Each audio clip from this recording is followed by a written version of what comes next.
এক ভাই প্রশ্ন করেছেন ভিডিও বা ছবি তোলা ইত্যাদি নিয়ে। এটা শরীয়ী বিধান। ছবি তোলা, এই ছবি অঙ্কন করার ব্যাপারে বুখারী শরীফের হাদিস এসেছে, আশাদ্দুন নাসি আযাবান ইয়াউমাল কিয়ামাতি আল মুতাসাউবিরুন। যারা ছবি অঙ্কন করে কিয়ামতের দিন তাদেরকে সবচাইতে বেশি আযাব দেওয়া হবে। জোরে বলেন না নাউজুবিল্লাহ।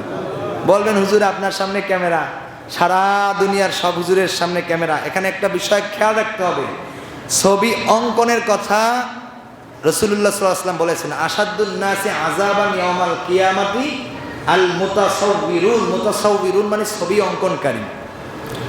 তো কোনো একটা ছবি যখন প্রিন্ট করা হয়, কোনো একটা ছবি যখন প্রিন্ট করা হয় তখন সেটা অঙ্কনের সুরাতে চলে আসে। হাত দিয়ে আঁকুক আর ক্যামেরা দিয়ে তোলা ছবি সেটা প্রিন্ট করা হলে সেটা অঙ্কনের হুকুমে চলে আসে। কিন্তু যখন আমরা মোবাইলের মধ্যে রাখি অথবা মেমোরিতে থাকে অথবা স্ক্রিনে থাকা পর্যন্ত সেটা ছবির হুকুমে আসে না। আচ্ছা, আপনারা আমার এখানে দেখতেছেন, এখানে অনেক লেখা দেখেন না? লেখা আছে কিনা? এটা আজকের আলোচনার নোট মনে করেন, কিন্তু এটা যদি আমি এখন বন্ধ করে দিলাম, এখন কি কিছু দেখা যায়? দেখা যায় না।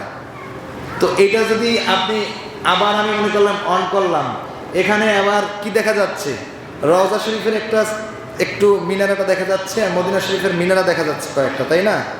এখন এইটা ছবি হিসাবে ধর্তব্য হবে কিনা এটা ডিপেন্ড করবে এটা আসলেই এটা বাস্তবে এর সাথে সমন্বয় আছে কিনা, বাস্তবতার সাথে সমন্বয় আছে কিনা।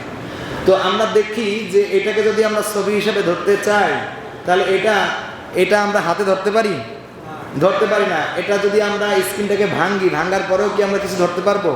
ভিতরে গিয়ে কিছু পাবো? এটা জাস্ট একটা আলো।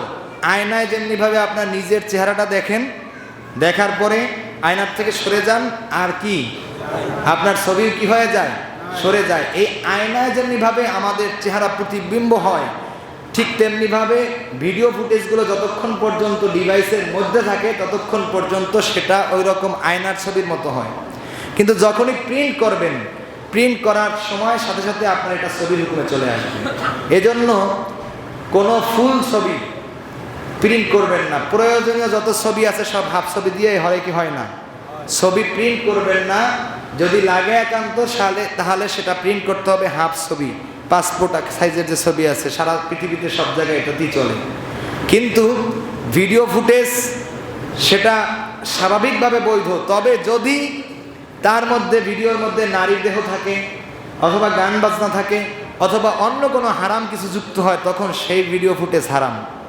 কথা বুঝছেন? এ বিষয়ে পাকিস্তানের দারুল উলুম করাচির বিস্তারিত ফতোয়া আছে, অনেক লম্বা ফতোয়া, বিস্তারিত আলোচনা করলাম না, সংক্ষেপে একটু বুঝালাম। আল্লাহ তাআলা আমাদের সকলকে বোঝার তৌফিক দান করেন, বলেন আমিন।